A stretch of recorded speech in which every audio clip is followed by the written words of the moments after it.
What's up, everybody, and welcome to another episode of Team Chat Podcast, a video game show where we talk about games, the ones we love, the ones we hate, and everything in between. And spoiler alert, we're going to be talking about a game today that I very much love, but we'll get to that in a second. I'm one of your hosts, Jerrett Wilson, joined across the power of the internet by my co-host, Rachel Mogan. Buongiorno. Buongiorno to you as well. How are you this fine day?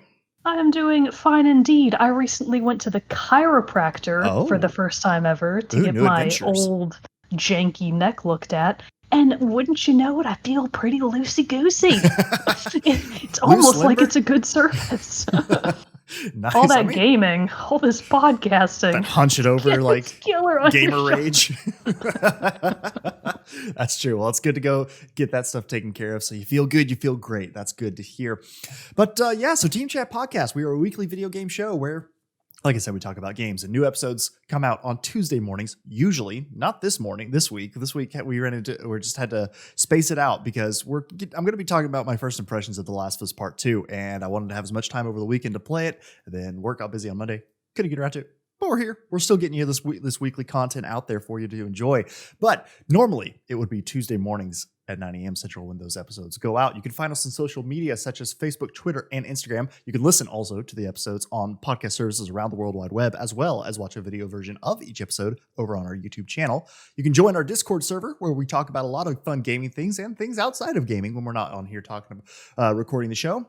Also, this is normally where I would pitch our Patreon, but for the next few months, and as part of our efforts to help with the Black Lives Matter movement and the fight against racial injustice and for racial equity in this country, we are donating 100% of our Patreon proceeds to Black Lives Matter or other similar charities or organizations who we feel like we would like to support. And so, like I said, 100% of our Patreon funds are going there, and we are also we have it in the descriptions and everything for our episodes with links directly to Black Lives Matter and places where you can donate. So please check that out. Please donate if you have not already, and please help in this movement and this fight. It is very, very important. We are very important and critical time in our country, and we need to just make sure that this goes the right way. And this fight is won, and we can put this terrible stain behind us. So please, if you have not done so already, please support Black Lives Matter. Please support or any charity organization of your choice. But for us right now, we are donating 100% of our Patreon proceeds to that. But if you would like to help make the show bigger and better as well, you can still contribute to our Patreon. Just know that's where the money is going for the next few months. And also, though, you can leave us written reviews or tell your friends in person. Write a review on our Facebook or anything like that. And, all that stuff gets the show out there, makes it bigger and better and all that stuff as well. And we are very thankful to all of our patrons and all of our listeners all around the world. Thank you very much. Heart emoji. I can say all around the world because, I look at our metrics and we have listeners literally all around the world. It's great to see. We do. We're it's so really popular. Cool. I know, right? Because we speak so many different languages. Just the one. Just the one. Well, technically, you speak too. You can speak. You're knowledgeable in Spanish and stuff. A little bit, but I was actually going to say that the language of the gamer is universal. So I was going to make there we go. Lamer non-joke. It's like the what is it? Music is a universal language. Games are a universal language. Boo. There we go. Yeah, it's music. all about the games.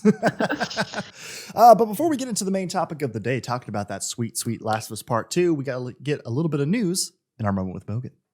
Okay, we are going to do the tiniest bit of backtracking and then straight into the now and the future. Boom. So on June 23rd, all of the following came out. Duke Nukem 3D 20th Anniversary Edition World Tour. God, for the Switch. Don't worry about it. A much nicer sounding game that I definitely want to play. Pokemon Cafe Mix came out for Switch, iOS, and Android.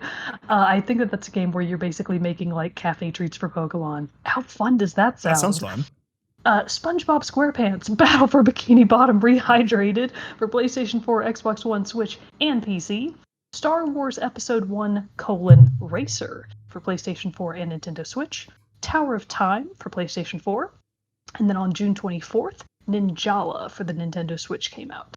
As of this episode's air date on June 25, Blair Witch for the Nintendo Switch. They should have called it Blair Switch. What a missed opportunity.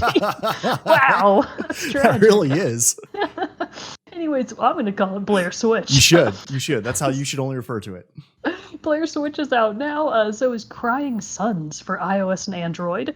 Phantom Covert Ops is out for Rift and Quest. So that's Oculus Rift and Quest. So VR or whatever. The Almost Gone is out now for Switch, PC, iOS, and Android. So is Tower of Time for the Switch. Coming very soon later this week on June 26th, we have Fairy Tail. That's like the anime. So it's Fairy and then Tail is Tail for PlayStation 4, Switch, and PC. An anime I have never watched. No idea what the game is about. Seven Doors is out for PC on June 26th as well. Tower of Time again, it apparently has a 1-day delay between when it comes to Switch and when it comes to Xbox One. Okay. So if you're really looking forward to Tower of Time, that's out for Xbox One on June 26th.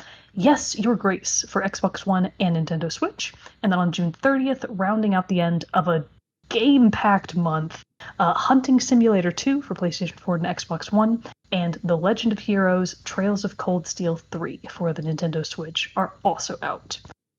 Man, more games came out this month than I think in the entirety of Q1 of this year. Yeah, there were a lot. I was like, man, that's a banger of a game to go out on. If Hunting Simulator 2 is the one we ended up on, but then you added in the other one. So I like that it doesn't really describe at all what you're hunting. It's just nondescript hunting. That could be anything. Hunting Simulator. I know. You could be hunting man. The most dangerous game. Maybe there's like a special mode hidden in there. Who knows? But I think there is. I actually today, since it is Tuesday the 23rd when it came out, I did actually just purchase and download the Star Wars Racer for the Switch. Oh, nice! So I know you were really excited about that. I'm so excited about it. So I'll be wrapping up this recording and then probably trying to get in a few races and everything. The one thing I think I love about that game, I mean, it's an incredibly fun racing game, obviously set in the Star Wars universe where you pilot pod racers. But the one thing I've always loved about that game. How familiar are you with episode 1? Is that the one with youngest Anakin Skywalker? Yeah. Worst child actor on planet Earth ever in history? Yes, I am familiar with that movie. Okay. That masterpiece. But it is a masterpiece. Don't say anything different. But, I won't. Jar Jar Binks is my favorite Star Wars character. Was he even in that one? Yeah, he is. Wait, are you being serious? Gotcha. No, I couldn't remember if he came in episode 2. Oh, no. All I remember of episode 1 is Darth Maul looked really cool. Mm-hmm. Anakin sucked. And Amidala's outfits were incredible. Oh, yeah. I rewatch those movies just for her outfits. They're all bangers. Oh, yeah. No, but I was more referring, were you serious that Jar Jar is your favorite character? No, obviously not. I was like, oh my God, I learned something new. But no, one of my favorite things. So the character in episode 1, Watto, who is Anakin's owner and Anakin's mother's owner, he pops up in this game because you can like buy parts and everything from his shop. But when you're in just like the pre-race lobby and kind of like messing around, looking at the different pod racers and everything that you can play, he is in the background, kind of like doing the Cantina Band song from episode 4, and he has this like really rough gravelly voice, so he's just like and it's amazing and I love it so much. Just so fun to listen to. I like to think that makes it canon that band can only play one song, and that they've just been playing it at the Cantina for 80,000 light years. I don't know how they measure time in Star Wars. Have you seen the meme too that's like I've seen it posted a couple different places, but it's like my sex playlist and it's just Cantina Band on repeat over and over and over again. I've seen that one. Gamer people these days. Makes me laugh every single time I see it. But no, so I'm really excited to get into episode 1 Racer, and because it should be, I'm pretty sure it should be able to do multiplayer and stuff like that. So like being able to do like online races and stuff like that will be if it's awesome. Gonna have online multiplayer, I might wait. What's it for? Switch or PS4? I got it on Switch. PS4 because I know I just told you what it's for, but I already closed it. There were a lot of games coming out today. You know, it's fine. It's fine. Yeah. But no, it's only $15 though. So if you do ever want to pick it up, it's only $15. Super fun time. Okay. Yeah. Well then, there was also some other gigantic news. Yes. In the world of not just gaming but in streaming specifically, that it caught, I think, almost everyone by surprise, including some big name partners. So Microsoft just announced this past Monday that they are giving up on their streaming platform Mixer. They are dissolving Mixer. It's going to be officially shut down on, I believe, July 22nd, and they are instead going to partner. They've already partnered with, and they will be redirecting their streaming to Facebook Gaming, of all things, which kind of shocked both you and I, but friend of the show and streamer extraordinaire Fuchsia Rascal did point out to us in Discord that actually Facebook Gaming takes up 20% of all of the internet's streaming platform. I was very surprised by that. Wait, that's so shocking to me. Because how? Yeah, I always see like Facebook Gaming pop up on like the sidebar and everything, or it'll try to like get me to watch somebody stream, and I'm like, no, why would I watch It's that? like, No, get out of here. Yeah, I'm not going to do this. I'm going to go to Twitch. So, this comes further down the line from some big name streamers switching to Mixer. For example, Ninja and Shroud both had previously signed exclusive deals with Mixer for, the foreseeable future. So for Mixer to not be buoyed up enough by those signings, and for those giant streamers to not be able to bring enough business onto their platform, it's just really surprising that it wasn't enough to maintain the service. So Mixer's being dissolved. Nobody was really told outside of a very select group of people, and this is really gonna suck for both medium and smaller streamers who are now gonna have to scramble to move their platform somewhere else. And along the way, they're going to encounter all kinds of problems. Naming rights. What if your name on Mixer is taken on Twitch? What about branding? There's just all kinds of implications about this, in addition to you're going to have to move all of your community to a new platform. Right. And there's a very good likelihood that you're going to lose a lot of viewers in that process. So it's just, it looks like a disaster to me. Yeah, and it's kind of weird to me too, because it's like, I understand that like everybody's trying to find their own a new streaming platform. Everybody's, we have Twitch, we've got YouTube Gaming, Facebook Gaming, Mixer, and then maybe a couple others that I'm not even thinking of. But it's like you're spreading it across so much. So it's obvious that there are going to be the winners and the losers in this fight. Yeah. But I am surprised to an extent that it is Microsoft who's the loser in this category, and that not weren't able to make it work, especially because they have been doing so much to build up this Xbox as not just a gaming platform, but just like an entertainment platform obviously focused on gaming with all the different new like xCloud streaming, all these other things, the Game Pass, Ultimate Game Pass, all this different stuff that they have. But at the same time, that also is then shocking that they would apparently handle it so poorly with not letting people know. Like, why was there not? And it's the July 22nd, right? Is when they'll be shutting it down. Yes, I am pretty sure about that. Let me fact check myself. Yes, July 22. Okay, so it's like I guess that was the 22nd when that came out. So they kind of said a month, but like still, like we're not big time streamers. So like, we stream and get like, I had 6 people watching when I replayed The Last of Us a couple weeks ago. And obviously we're still affiliates. We're still affiliates. I actually need to finish filling that out. Oh, for God's sake, Jerrett.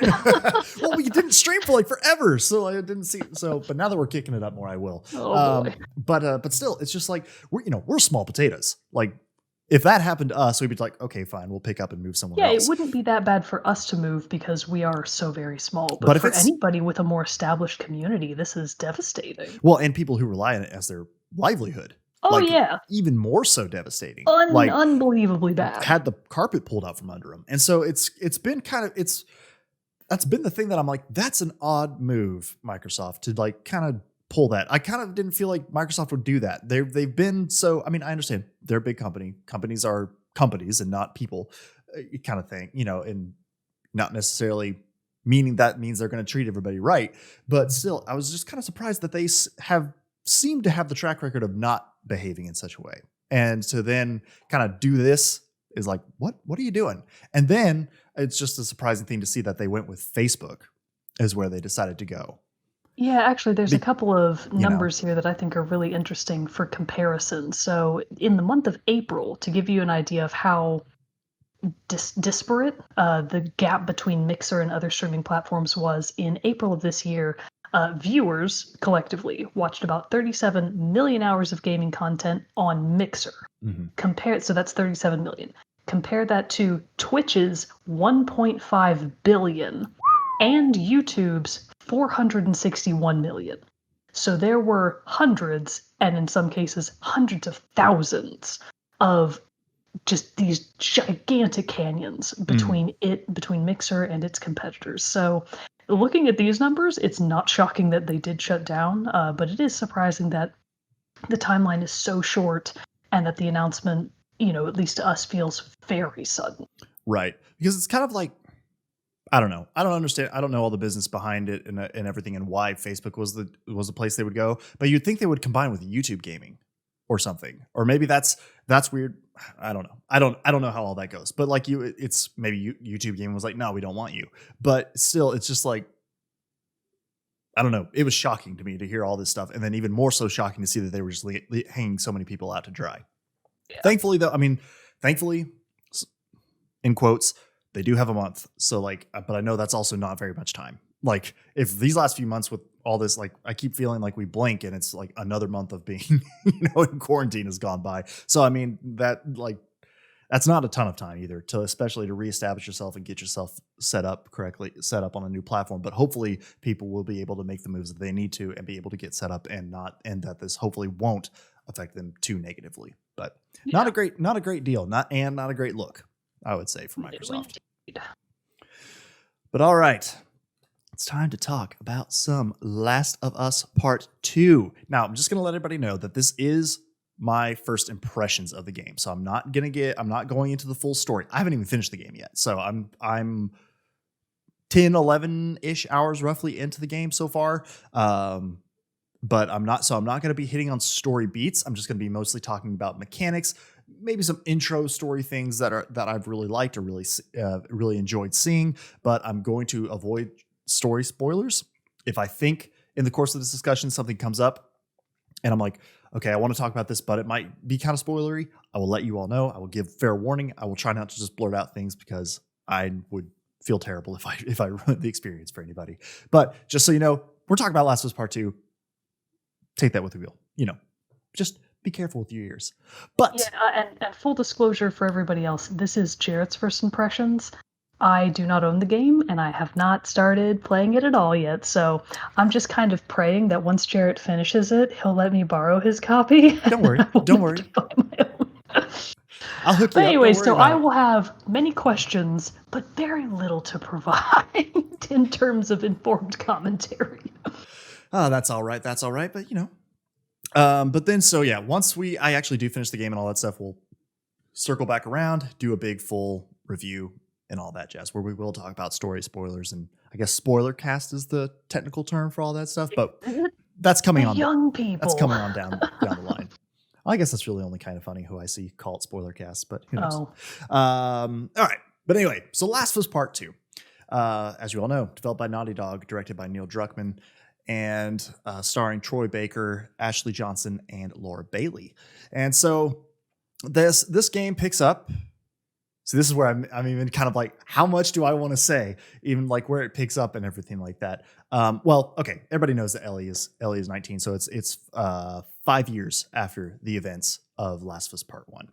And so the big thing I guess I'll start off by saying is that having just replayed the first game on stream and everything, and being like, man, this game looks really good. Like, I know it came out in 2013 and it is technically the remaster that came out in 2014 that I was playing, but I was like, this game still looks really good. It holds up. The graphics look good. It's got some pretty scenery. It plays well. Little jankiness in the controls, more so than I remember. Just like kind of some awkwardness with moving and like switching weapons and different things like that. But overall, a solid, fantastic game, and obviously so because I rank it as my number one. But then moving immediately after that, and then like 2 days later, starting Last of Us Part 2. Mogan, it is insane how good everything you had hoped for. How good this game is, how beautiful this game is, how seamlessly it plays. And how we were talking last week about last episode when we were talking about the PS5, and I said that like, hey, maybe we'll get rid of load screens. Like the load screen is when you start it and when you die and have to reload. And even then, that is a like 10 seconds. It's so optimized and it runs so well, even on like a base model PS4. Now I will say it is loud My PS4, not the game. Oh, It's running heavy, it's really trying to handle it, but it's handling it well. I was just talking with my buddy Kyle, and I told him, I was like, I've been playing for 10 hours. I haven't seen a single glitch. I haven't seen a single bug. Like, it's just perfection in the technical sense, because of just how much attention to detail you can see that they gave the game, which, rightfully so, in the case that it was, what is it, 20? I always forget when it was actually announced, but like, it's been like 3-ish years since it was announced. And I guess 4, I think, technically. I gotta look now, because that's gonna drive me crazy if I don't know when it was. I'll figure it out later. But anyway, so it's been a while since it was announced, and so we've been sitting on it, and and all this time, but then we had the delays and everything like that, because they were like, we want to keep polishing, we want to keep refining it, and like, it holds true to that quote about, a rushed game is bad, and a delayed game is eventually good, kind of thing. And it's just like, it's so good in all cases. The story has been fantastic as well. The acting has been top notch, and just everybody's putting out incredible performances. But just, oh man, I don't even know where to begin talking about the excellence that it's been so far. The big things I notice is just the jankiness of controls and everything, and like some of the movement that I noticed in the first game has been taken away. It feels so much smoother in moving around, and they made some good adjustments too. Like, now there is like a quick weapon swap button. You can just hit R1 and it'll switch through your weapons real quick. Before, you had to always drop to your knee, pull, sort through the menu, the pop-up menu that had your weapons, pick which one, if you had to and all this stuff. This one is now, whichever weapons you have selected as your main ones, you can just hit R1 and just cycles through them real quick, which is so nice. Much better. What a nice improvement. Now, you do have to go into the menu though, still, like in the old game, and if you say you have your bow and you want to switch it in the slot that the hunting rifle is, because you want to have your hunting rifle and a shotgun or something like that, you still have to go in and hold square and then select it to drop it into the equip slot and all that stuff. But once it's equipped and you have the weapons that you have in your equipped slots, hit that R1. That one's super nice. There are so many more ways to move around and to travel. You had a couple parts in Last of Us Part 1 where you are able to ride on a horseback and all that stuff. You could do that a little bit in this one too, as we've seen in trailers and everything like that. But there are some new things. Like, the big thing I think that was kind of, oh wow, that's cool, in The Last of Us Part 1 was there would be these parts where you would have to cross some water. In the first game, Ellie can't swim. Joel can. And so he would jump in, usually try to find a pallet or something for Ellie that he would then push over to Ellie. Ellie would sit on it and you move around. There was a lot of that in the first game. This one, though, you have the big new thing that they really added in was ropes, and how you can climb ropes. I thought you were just going to say that the big new thing was that Ellie finally learned to swim. She does, but slight spoiler, sorry, but yes, she knows how to swim. but now the big thing is these ropes that you can either find that, you can climb up the rope. You can find a rope coiled up on the ground, or an old cable or something like that. And you can even throw it up over something to then create something for you to swing around. And that's one of the things too, that as a non-programmer, non-video game developer, non-animator, something that went over my head. I was like, oh, this looks really cool. But I recently discovered a thread, and there's a Polygon article that you can go read on this too. I started reading it, but then realized they were going to start referencing some things I hadn't got to yet, so I stopped. But good plan. But it basically is talking about the technical achievement that the ropes and cable system is in this game, because there's these parts where you'll have to unlock some gates. I'm being vague on purpose. I'm not going to give details, but you have to unlock these gates, and you do that by plugging in a power cord into a generator kind of thing. But the power cords usually some ways are on other places, so you have to go find where it is, bring it over, plug it in, and all that stuff. But you can totally take this cord, and Ellie will roll it up in her hands, and it moves smoothly, and it's all out of control and jangly like a rope or a cable would be, as you would assume, especially as you're rolling it up in your hands.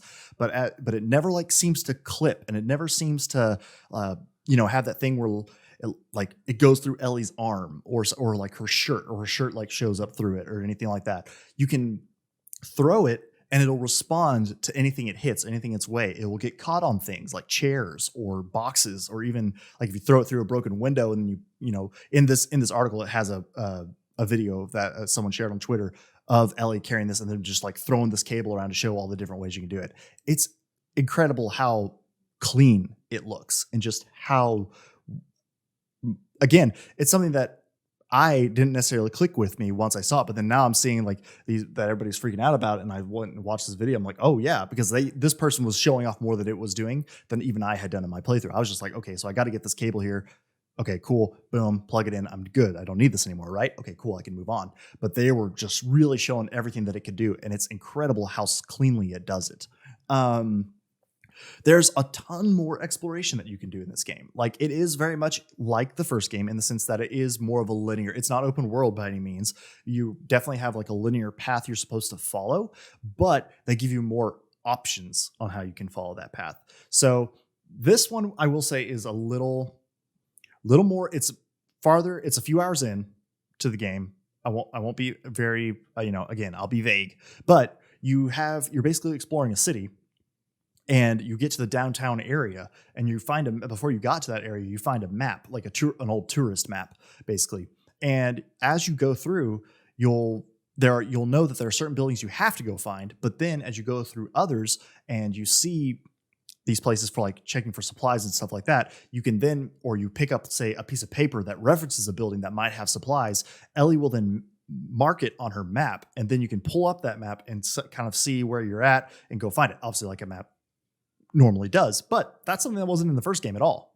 So it's a lot of these things that just kind of built out more of the world. And then too, like, you may have a path and a direction you need to go, but you have a couple different ways you can go about it. You're still contained in this linear direction that you need to go, but it's not so much like there's a path over there, I need to walk down that path to get to where I need to go.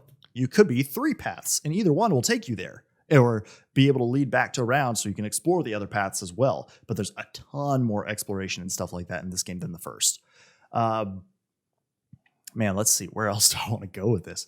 Like I said, the loading of it, like the load times and everything are great. It plays incredibly well. It does some really fun things too. Again, we know this from the reveal trailer that Ellie did learn to play guitar. So there are these moments in the game where Ellie does play guitar, but it actually makes use of the touchpad on the DualShock. Because what it does is it pulls up like a little radial menu, little circle menu, and has notes on it that you can then move your right stick to point at that. And then you strum the guitar by rubbing your finger or thumb up the touchpad, up or down the touchpad on the DualShock. And so then you'll do like a couple notes and everything, and then it'll take you into Ellie actually playing the rest of the song.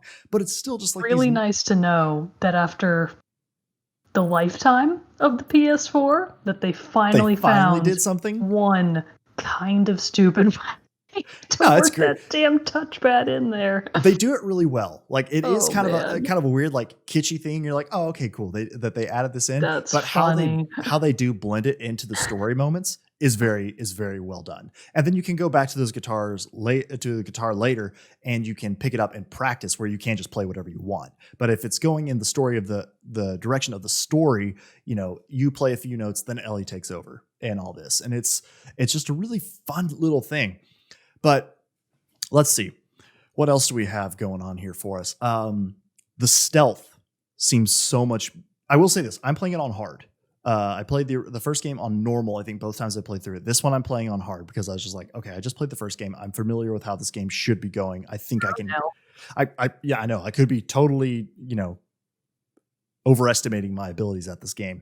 But so far, I mean, I'm 12 hours in. Actually, where I'm at right now is the first place I actually hit where I'm like, oh, this is hard.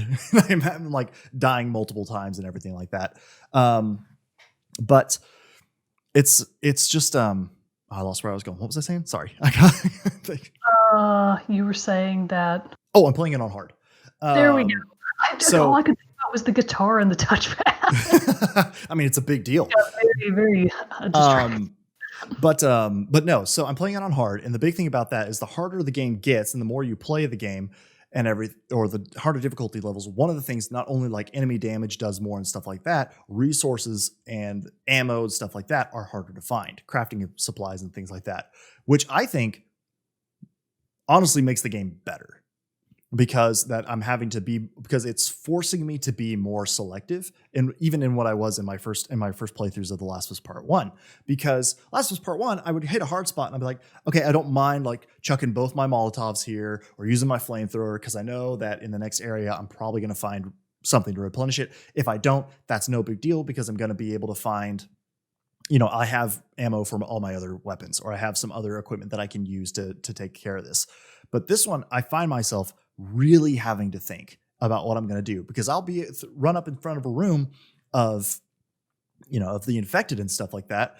And I'm like, there's 5 of them in here. I have 2 bullets across both my guns. What am I going to do? So it's like a lot of just like, what do I try to go through here and avoid them all? Do I try to pick up, how many bottles or bricks do I have laying around at my disposal? Do I have a melee weapon I could use? Can I find some stuff to craft bombs or Molotovs, different things like that? It just makes every encounter, you have to think about it so critically. And then, even then though, they did give you another big change in that gives you a little bit of an edge that you can work around with, is they did kind of rework the melee combat system, in that there is actually a way to dodge attacks, which is nice. It wasn't before? No. I mean, you had to run, basically, make distance, and then you could like punch back and everything like that. But if somebody hit you, you couldn't there wasn't like a quick dodge or something like that you could do to get out of the way. This one, it does. You just hit L1 whenever like an infected or somebody swings at you. Obviously, it doesn't work with bullets. It's not like you're out there being Neo, dodging bullets all over the place. But still, though, with melee attacks especially, it's just a nice, but doing that has the added benefit of not only giving you another way for you to be able to have these attacks and to face combat, giving melee a bit more usability than it did in the last game, it also adds and makes for some incredibly cinematic fights. Like there's this one part earlier on in the game where you're fighting a whole bunch of infected, and you're just in this small room, and there's way more of them than there are you. And, obviously some of the runners, the most basic infected kind, they're fast and they move really quick. But then there are also some clickers, which are the ones that only find you by sound, but they're one-hit kills. If they hit you once, you're dead. And so it's a lot going on. And so especially when you start getting swarmed, you could just do these moves where like you're dodging attacks, blasting somebody with your pistol or something like that, then running away, hacking at somebody with your melee weapon, and then just all these dodging. It just really made it seem way more not choreographed, but just way fluid. Thank you. And everything. And just how still seamlessly well the game handled it. And you could just throw anything at it and it's going to take it like a champ. And so it's just been so fun to see how you can combine all the different elements at your disposal to get you through the areas. And because of that too, when you're like really low on ammo or resources and you have to be super stealthy, it is intense, and you're just like, just like the wrong action is going to, make you get killed, and you're going to have to do things all over again. But it's just been fantastic in that way. They added some new upgrades and things like that for your weapons, and they also changed out some of the way that they handle your skill tree. Like before, in the first game, you would find pills that you could then unlock to give you like more health and stuff like that. That is still the case in part 2. You have pills that you find and collect throughout the world. But then now how this goes, and then in the first game, you would find training manuals, which would directly affect, like say, a bomb. It would make the bomb's blast radius 20% more. This one is different because it has unlockable skill trees where you still collect the pills and everything, the supplements, I guess. You still collect those, but you would then have to find training manuals throughout the world to then unlock the next tree. So it's not like you fill it up. You completely get all the upgrades in one tree, and then it's like, cool, you got those. Here's the next one. You have to find these training manuals, which then leads me to think there is the possibility if you don't find the training manuals, you could not unlock a whole skill tree. Are they typically kind of harder to find, or are they in places that you would naturally come across them? With how much extra exploration is in this game, I'm not honestly sure, because I think like maybe the first one you would find, I can't remember where I found the first one, but I feel like that one was more natural. But I've definitely found a couple that I'm like, I could have gone past this. So that's pretty interesting. It's kind of Raises the interesting that stakes. yeah. Well, again, it especially on the harder, on the harder modes, in this hard mode, I am checking literally everywhere for parts to see what I can find. Because I think because it literally feels that important, which is good because then I get to fully explore this area in the game and see what it all has to offer. But it's just like at points I have found myself being a little bit like, this is a little tedious, I will say, having to do all that. But it's more not because I feel like the game is forcing me to do it. I feel like I'm forcing myself to do it. I feel like I could skip a couple places and be okay and not that. And like if I left one building unsearched, it'd be fine. But I feel like I have to search them because who knows what I'm going to come across next. And some of the encounters that I've run into, I'm like, damn, I needed everything I had. Or, or if I wouldn't have had this, that was one of the things I was talking about with Kyle, actually, because he picked it up and was playing it too, is he's just like, I had to use the shotgun in a fight. And it made me so sad that I had to use it because like, that's how sparse Just ammo. Yeah. That's how sparse the ammo is for a shotgun. I'm like, oh yeah, me too. It's last ditch effort. If I absolutely have to, I'm pulling out the shotgun, but it's not when I'm just running into a room and be like, let's go. It's last ditch effort. Let's see. Just more on the,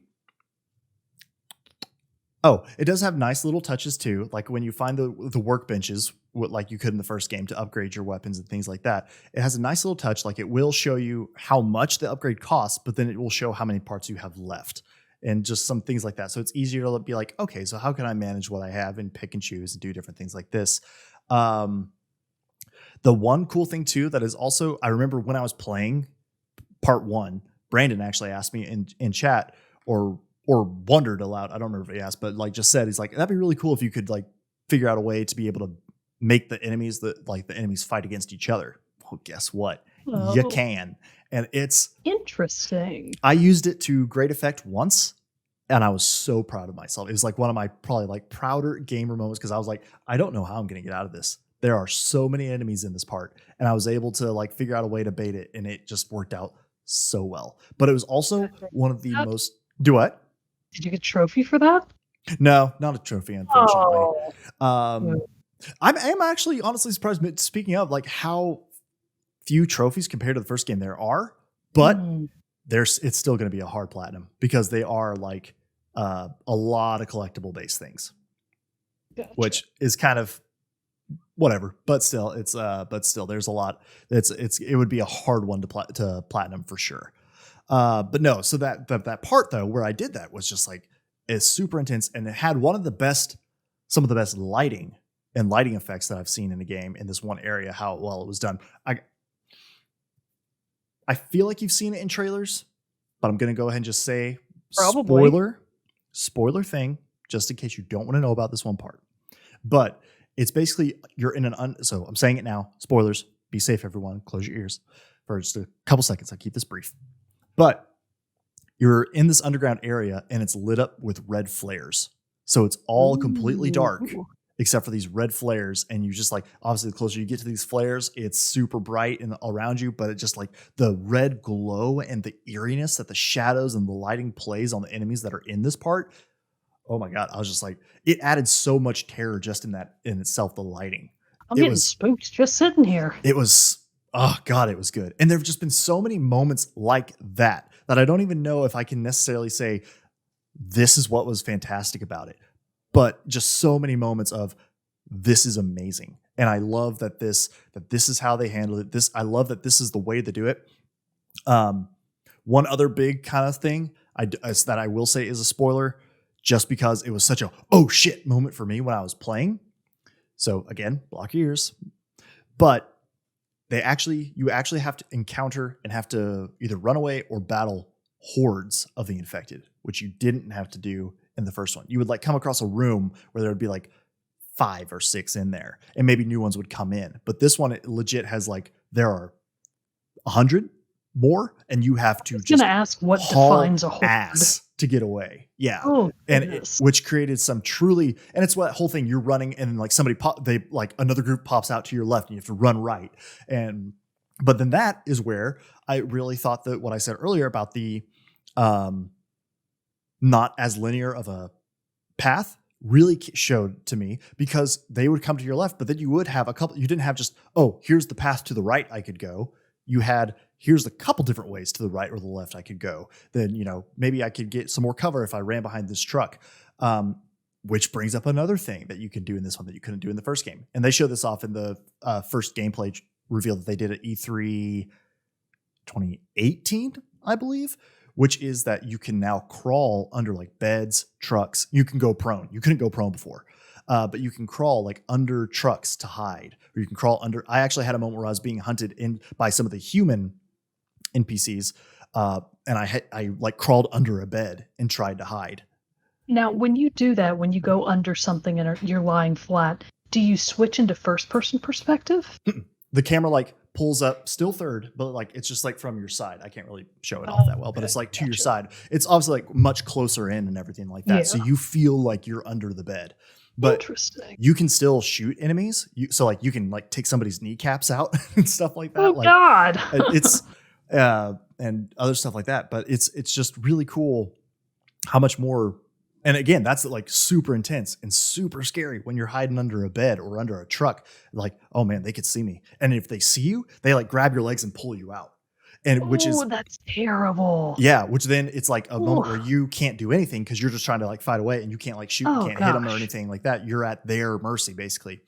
But then even too, you kind of have, man, tell me if I'm rambling too much or if I'm just like thoughts are popping in my head and I'm just going with it. But one of the things also kind of in the same mode where you can go prone is, say somebody shoots you or hits you or something and it knocks you to the ground, you fall on your back, you can then immediately like pull your gun and take a shot or pull or like throw something at them or something like that. You don't have to like get up and stand back up before you can battle. So it's like this really quick like recovery shot, and it's just all these things make it feel so much more alive, make it feel even so fluid. Because like if I was in a fight, I got knocked down and I had the ability to like throw pocket sand or something in their face, I would be doing good old pocket sand. I would be doing it. And so that's what I mean. It feels real. Feels like Ellie's reactions are real. And so those have been some fantastic touches. It's just little things like this have been making the game so damn good to me. And it's just, the more I'm super excited to see. And it also is doing a really good well of pacing new things for you to do. Like I'm 10 hours in and just probably within the last hour of me playing, they showed something new, either a new enemy or a new, basically like new enemies or a new skill you had to learn or a new way to get around things. It's just, they keeps adding it in piecemeal, little drops at a time, but it feels perfectly paced where you're like, I'm kind of getting used to how this is going now. Here you go. Here's something new into the pot, something new to make it fresh. And you're like, oh, okay, well, I've got to adjust to this. And that's what's making the part that I'm at right now so hard, is they have one of the new things right there. And I'm still trying to figure out, how do I make this work? And so it's just been a great time. And because too, like I said, and there are no load screens and it just rolls smoothly right into from gameplay to cutscene to gameplay. It is so hard to stop playing too. Like I played super late the first night I got it because, after I made the unboxing and all this other stuff, it was later to play it. And then I played it over the weekend. And it's just like, 4 hours have gone by. And so it's just, that has happened. And that hasn't happened for me playing a game in a long time. Like I'm normally like having a good time, but also noticing how long I've been playing. This one, I'm like, oh God, like on my Apple Watch, the alert for me to stand up every hour kept being like, you should stand. And I'm like, no, I can't stand. There's too much going on right now. I can't do this. Go away, please. Yeah, go away. Quit bothering me. I'm gaming right now. I have no time. Please set up a treadmill in front of your TV. I should, and just, right? And game on your treadmill. That would be excellent. That would be awesome. Like figure that out. I don't have enough room in here to put a treadmill, but it's, but that'd be awesome. The one stuff I will say story wise, I mean, is there anything that you can tell me very sparsely Mhm. about kind of setting the scene in the beginning of the game? Like, I know that you're Ellie, but Yes. who's around her? Where is she? What's the most basic premise of what's going on? Okay, so the basic premise is you are Ellie. You are back in Jackson, Wyoming, which is where Joel's brother in the first game lived, and with his wife, and was kind of like setting up a new community. It's kind of I don't know if you saw when I was playing or are familiar with the part where you are around the dam and everything in the first game. Okay, well that's where Tommy basically was centered, and so they were able to use that dam to then restore it and everything. So now like they have a fully functioning town with Oh, wow. electricity, like it's 25 years now after the initial outbreak, so things are kind of starting. People are finding ways to adjust. People are finding ways to come back. So when the game starts, you're in Jackson, Wyoming, and it is just it's a big city. You're walking around. There are a lot of people. Everybody has their roles. Everybody has their jobs, and there are restaurants. There are bars. Like it's kind of it more feels like a very much like an old west town in a modern setting because it is still like not everything's back to normal, but they're talking about like watching movies, listening to music, and different stuff like that. So it's you know these things from how it was before are starting to come back. So life is starting to kind of find its way back into it and everything. But so the game kind of starts. You're in Jackson, Wyoming, and you have to then go out on your first round of exploration that you do, the checkups to make sure there aren't infected around, maybe gather some supplies, just kind of keep an eye on the area, make sure everything's going good and a-okay.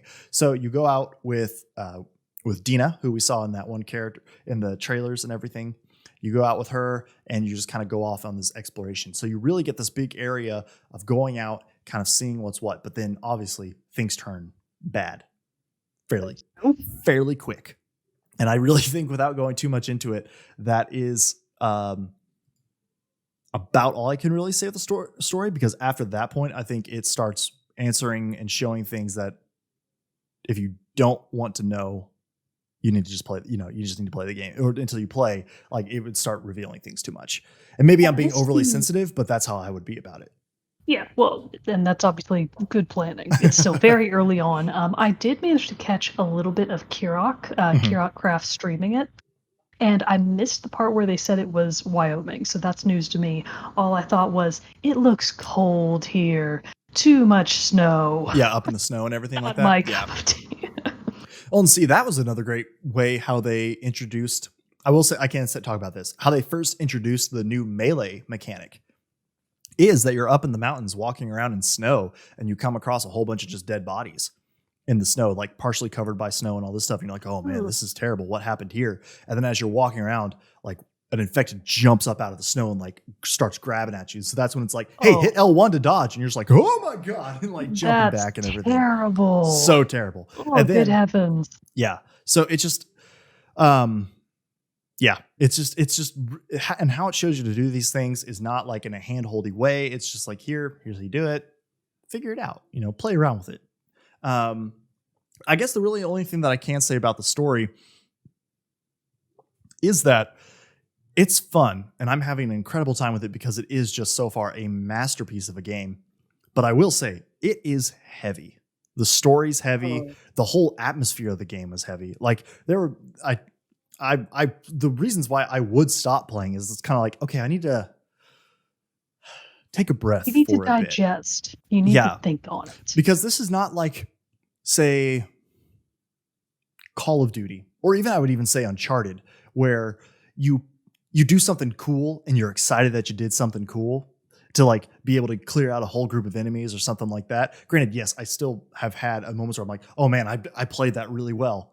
But there hasn't been a moment where I've like cheered because of something I was able to do, or how I was able to dispatch of enemies. It has no qualms about how graphic it is in terms of the violence, especially. So it's kind of one of those things. It's like, if this is giving you pleasure, maybe you need to take a look at yourself a little bit, because it's the one thing I will say, again, kind of spoilers, but you've seen it in trailers before, that there will be enemies who have guard dogs walking around.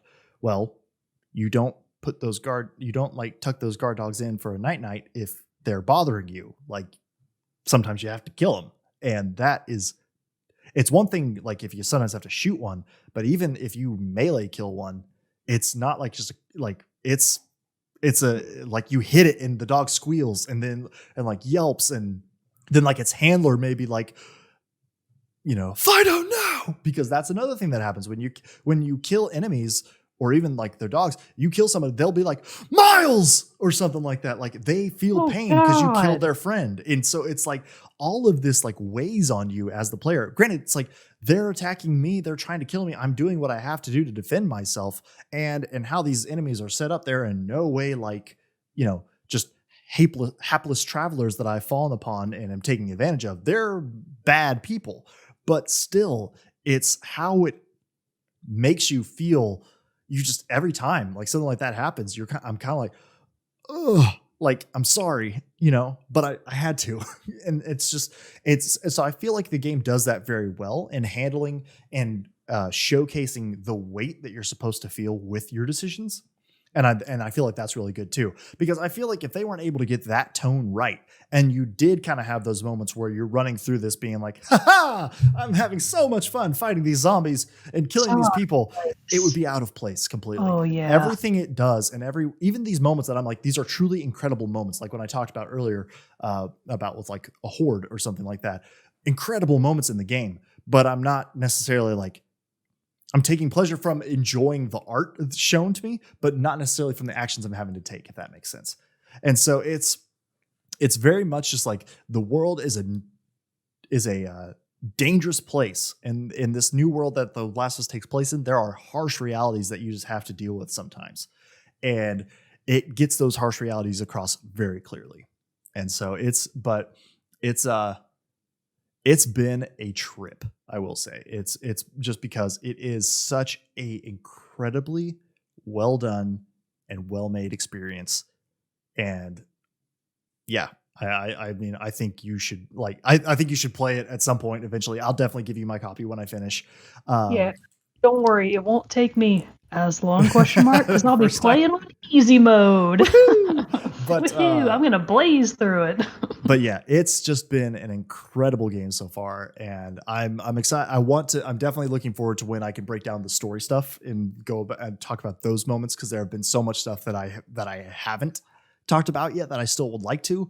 And so, but so far of what I've enjoyed, if the remaining bits of the remaining hours I have in this game are anything like what I've already played, there's no way in hell that this game, that I'm not going to leave this game thinking that it's just absolutely a masterpiece of video game. So right on. Sounds like you're having the event of the past 5 years, probably. Oh yeah. Well, I mean, it's been 7 since the first game came out, so I mean, I waited a while for the sequel. And it's so funny now to me that before, when I finished the first game, I was like, this game was perfect. I don't see how they could possibly take the story anymore or do more with it than they already have. And God, am I eating those words, because it's just where they are taking it and what they're doing with it and how they're expanding the characters in the world even more. Whew, top-notch stuff. So, but yeah, that's I would say that's about all I can really say at this point with it. But if you have had any doubts at all about playing it so far, I would say absolutely give it a shot, because it's worth it. So yeah, looking forward to the eventual spoiler full review that we'll be able to do someday, many weeks from now. Well, it's the thing.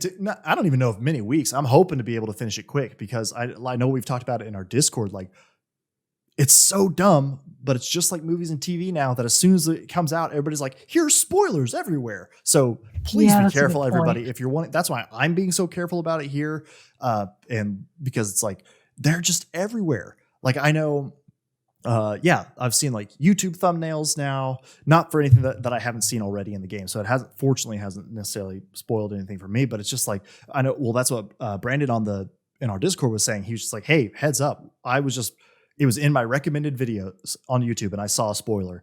I've seen articles from places, even like Kotaku, who the headline of the article, I've seen on Facebook and stuff like that, but the headline of the article wasn't explicitly spoilery. But you could very easily glean what they were talking about. Unfortunate. That's just super lame. Yeah. And even now, like, I've seen IGN posting like walkthrough articles and stuff like that of parts that I haven't seen. And I'm just like, and locations, which granted aren't the biggest spoilers in the world, but You still still want it to be a surprise. exactly. I mean, And if so, Ellie winds up going to Tokyo, Japan somehow, like Mhm. she managed to build her own fancy raft and get across the Pacific. that's in part 3. That's in part 3. You would want to discover that for yourself. Exactly. So it's so just be careful out there, pay attention to what you're looking at. And so, but I say that because I don't want to draw this out, because if I draw it out, something's going to get spoiled for me eventually. Yeah, that's a good point. So I'm definitely trying to get through it quicker, probably than I normally would want to, because I like to enjoy these things. We've talked about this. I am king of like dragging these things out for forever. Savor the experience, man. Exactly. I paid good money for it. I would like to be able paid to good money for this game. I would like to be take able my to time. take my time and enjoy it, but this one to some extent, and because I want to avoid spoilers, but then also because it's just like I don't want this. I'm so excited to see where this goes. It's going to be a big time. It's going to be a good time. I do have to show it one more time because it is just so cool. Look at it! Oh my god! Audio Proud listeners, of your new child. audio listeners, go to the YouTube video so you can see this incredible statue. Where is it going? There it is. Look at that. It's so big. It's so good. Heavy is it? How much does it weigh? Oh, it's pretty light. Oh, okay. Oh, it's so cool. But yeah, that is my first impressions of The Last of Us Part 2. So yeah, try it out if you want. It's an incredible experience so far, and I can't wait to finish it. Wonderful. But before I was just gonna say, even when the PlayStation 5 comes out, you know for sure that game is going to be available for PS5. Oh yeah, absolutely. So, and even if you have to wait it out for a few more months, holiday, whatever, it'll probably still be worth it for sure. For sure, and better because the PS5 is going to be so much more powerful. I'm like, I'll play it again as soon as the PS5 comes out. I need to see 2 copies. I know exactly. It's going to be. It's just so good, Mogan. It's just so good. But before we go, we do have to do our soundtrack spotlight, which I will focus music from Last of Us Part 2. I think I've done this one before, but I don't care because I haven't looked at the soundtrack for the full game yet, even though it is out, because sometimes soundtracks can have spoilers, which I should say, I didn't really talk about it much, but the soundtrack is yet once again composed by Gustavo Santaella, and it's been great. It's one of those things I want to listen to the soundtrack outside of the game itself, but everything I've heard in the game itself has been incredible. But because of potential title spoilers, I haven't even looked at like track listing or anything yet. But the song, I'll get it out there eventually, that I want to focus on for the soundtrack spotlight is Cycles, which was released earlier and even like put out on a 45 vinyl record from Mondo and everything like that. So it's called a very nondescript title. That could be bicycles. It could be unicycles. Life Cycles. It could be Cycles of the Moon. It could be anything. So just Cycles, composed by Gustavo Santaella from The Last of Us Part 2. Well, that concludes this episode of Team Chat Podcast. Thanks once again, everybody, for your patience as we put this one out a little bit later on in the week, but hopefully it was worth it. But come back. This coming Tuesday is actually going to be our stream day. So we're going to be streaming some games yet. We're still finalizing that. It might actually, we were talking about before we started recording that we might actually stream some Magic the Gathering Arena, because Mogan and I are big fans of playing the game in person, but we haven't got to do that a whole lot lately. So hopefully with Arena coming now to Mac, we'll be able to play each other in some online battles later. So, but yeah, so come to that on Tuesday. That's July 30th, right? 31st? Yeah. I'm going to look just to be absolutely sure. First is a Wednesday. Correct. Okay. Yes, the 30th. Okay. I didn't know how many days are in June. But yes. How many days were in June? 30. I've just now discovered. But so our stream day will be on Tuesday, June 30th, and we will most likely be playing Magic the Gathering Arena. So come join us for that as well, because that'll be a super fun time. We've this is only our third month, I think, of doing this, but on the last week of the month, instead of releasing an episode, we do a stream night. And so last month we did a community Mario Kart night, and the month before that we played some Monster Hunter World. So it's always a good time. Come join us. It'd be great to have you there. But until next time, everybody, I'm one of your hosts, Jerrett Wilson, joined by Rachel Mogan. Yes. We'll see you all next week. Stick around for the song.